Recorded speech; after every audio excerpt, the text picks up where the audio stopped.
Хай. Өнөөдөр хүүгээ цэцэрлэгт нь өргөж өчөөд эртхэн визний газар ирж паспорт авах ёстой. Би өнгөрсөн 7 хоногт оршин суугаа сонгуулах гад паспорт өгсөн байсан байхгүй юу? Би одоо сурдаг болохоор оюутны виз авах ёстой болдог байхгүй юу? Жилдээ нэг удаа оршин суугаа 1 жилээр сонгуулдаг байхгүй юу?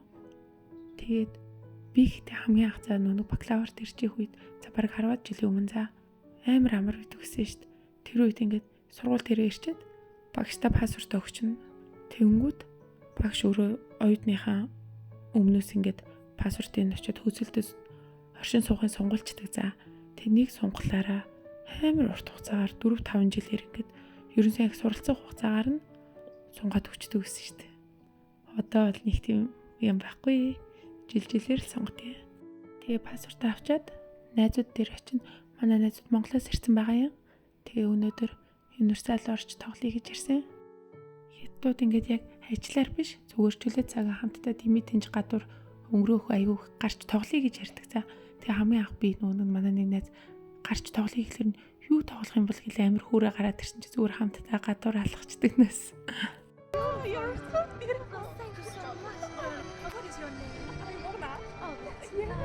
Look at you in black and me all in white. Yes, we look like perfect together. Yes. You must be so excited. Yes, very Is it your excited. first time in Hollywood? No, it's my third or Oh, fourth. well, welcome back. I love Hollywood this time of year, Oh. don't you, darling?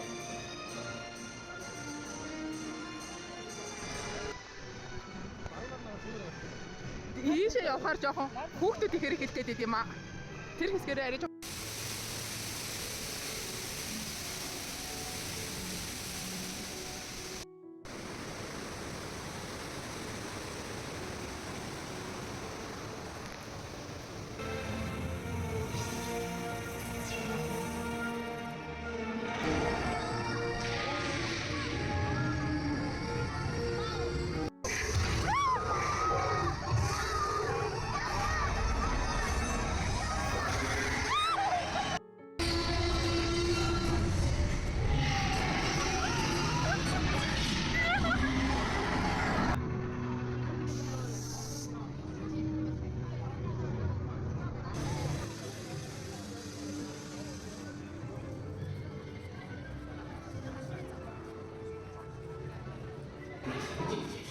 我相信大家会发现这点点。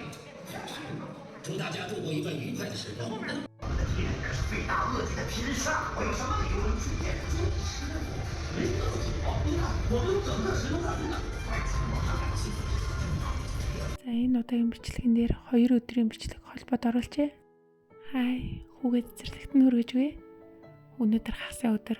Гэхдээ ажлын өдөр болгоцсон. Яагаад вэ гэхээр Хятадын нөө 4 том баярын нэг нь болох одоо намрын дунцарын баяр нь болж байгаа байхгүй юу? Тэгэнгүүт яг ингээд дараалсан 3 хоног амраахын тулд энэ хагасаа нэг өнөөдрийг одоо ажлын өдөр болгоод тэгээд бүтэн сайн 1-2 дахыг амралтын баярын өдрүүд болгочихж байгаа байхгүй юу? Энэ намрын дунцарын шинэ 15-ны баярыг хятадууд Евенгийн баяр, сарны баяр гэх зэргээр нэрлэдэг. Хятадын бас яг үндсэн уламжлалт 4 том баярын нэг нь гэж явдаг байхгүй юу? Тийм болохоор бас нэлээд том. Тэгээд анх үүсэл нь болохоор бүр манай эртний өмнөх үеэс эхэлтэй. Гэхдээ монголчууд биндийн хувьд энэ баяр бол нэг тийм таатай дурсамжтай тэмдэглэдэг баяр огт биш. Одоо ер нь түүхэнд аливаа нэг 2 орны одоо мөргөлдөөн зөрчилдөөний асуудал байлаа гэхэд нэг орн нь ялсан бол ялсан орны хүмүүс цаашдаа ингэж баяр болгож тухайн өдрөө тэмдэглэдэг. Тэгээ харин ялгцсан орны хүмүүст бол мэдээж л эвтэйхэн байхгүй нэг тэмдэглээд авах шаардлагатай өдөр нь биш байдаг шиг энэ намрын дунцарын шинэ 15 буюу хятадын Евенгийн баяр бол монголчуудын тийм таатай түүхтэй баяр биш.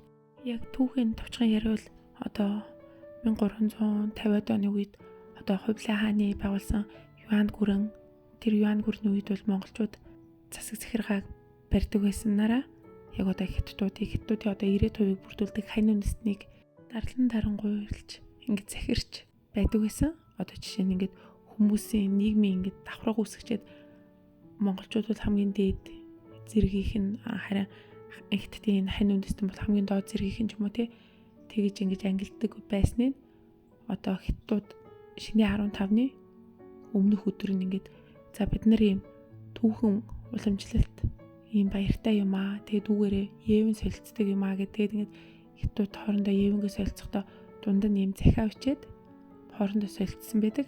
Тэр нь болохоор за Евэн сарын баяр буюу одоо маргааш ингээ монголчууд руу буслаг гаргах шүү.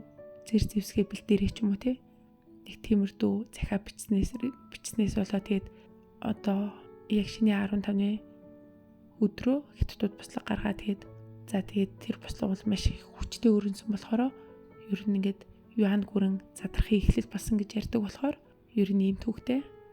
За би өнөөдөр найзуудтайгаа хамт одоо Бээжингээс хамгийн ойрхон далай гэх юм уу? Чинхуан даав гэдэг хотын Бэйдаих газар ирсэн байна. Тэгээд энэ далай болохоор Буухай гэдэг нэртэй шар тэнгис цутгадаг. Бид нэр Ариана гэдэг resort дээр ирсэн байгаа.